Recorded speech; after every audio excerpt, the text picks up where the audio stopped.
Jason Schiers, and we're introducing the synthesis wheel system for Crankbrothers. Crankbrothers and I started working together about 3 years ago, and given my background, they wanted me to do a carbon wheel for them, and so we didn't want to come into the market with just another carbon wheel, just a kind of Me Too product. So we spent a bunch of time trying to really identify what people are wanting out of a wheel set. Did a lot of testing on both compliant wheel sets and stiff wheel sets, and then came away with what we found to be, kind of the best of both worlds, which is a compliant front wheel and a very stiff rear wheel, and it gives people the exact, ride characteristics they want out of the wheel set. So what this specific wheel set is the first wheel set we're launching, which is the Enduro wheel set. It's a 28-hole spoke front with a 31.5 millimeter interior cavity, and then a 29.5 millimeter rear cavity on a 32-hole spoke rim. And then we did a custom hub project with Project 321, and we have a proprietary hub design with them with the magnetic drive.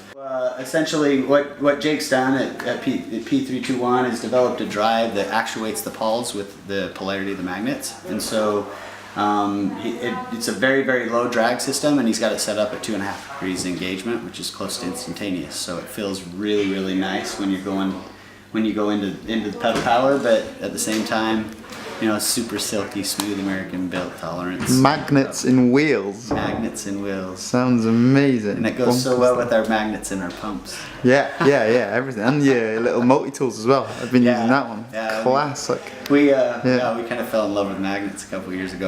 Putting them in everything. Awesome.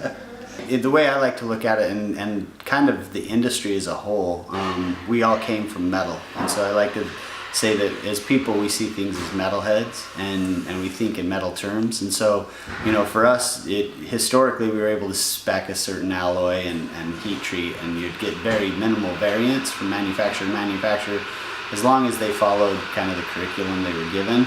But with carbon it's very different. Like, you can give 10 different manufacturers the exact same material, and you can get 80% variance in finished goods based on how they process it. And so for a long time I've been saying carbon's not carbon.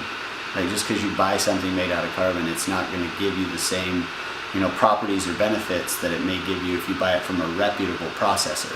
And so I think in the industry what you've seen is there have been those that have set themselves apart as great carbon processors, and their products are head and shoulders above everybody else's, and that's why. It's not that they're using better material, it's just they're better at how they use the material. Mm-hmm. So for me, like, the other part of it that's really important is controlling failure mode. And I think carbon fiber companies as a whole should take the responsibility of controlling their failure mode and making sure that it's a propagation failure rather than a catastrophic one. And I think if we can do that, and that's for us with the synthesis, that was a main focus, is being able to control failure mode. And then that's why we feel comfortable giving it a lifetime warranty, is because if a customer has a problem, it's going to be something that's small and propagates, and then we'll just take care of the rim for them. So it's a good investment for them. They can ride them for years and years and years to come. Oh, quick, yeah. What's the prices in pounds? Hey. Hi. This is Hannah. Hi. We want prices in pounds. Yes. Yeah. He wants retail pricing. I know in US dollars. I don't know in pounds. Level 11's 2,150, and the standard wheels are 1,500.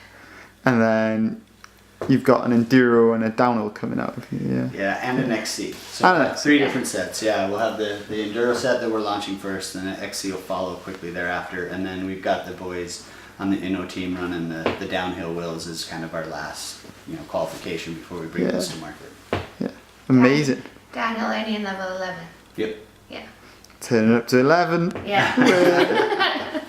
So my background is I was the founder of ENVE Composites, and then I was lucky enough to meet Mello Bouwmeester, who was doing Bouwmeester wheels out of Australia, which is a single wall, super compliant carbon rim. And so we basically got together, and I've got a history for making stiff wheels, and he has a history making compliant. We kind of argued it out, and marketing got a hold of it. They were calling me the thesis as like the originator of carbon mountain wheels, and then Mello is the antithesis, or the antithesis that came in and two of you. kind of questioned what I was doing, and then we put the two ideas together and created the synthesis, which is a compliant front that's different. You know, I like analogies.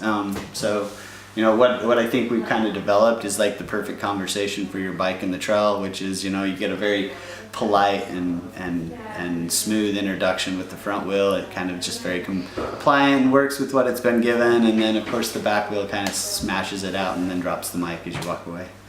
Which is also kind of ironic. It describes Mello and I. So Mello's very nice, and I tend to be a little brash. Mario. Cool, man. Thanks. Right on, dude. Awesome.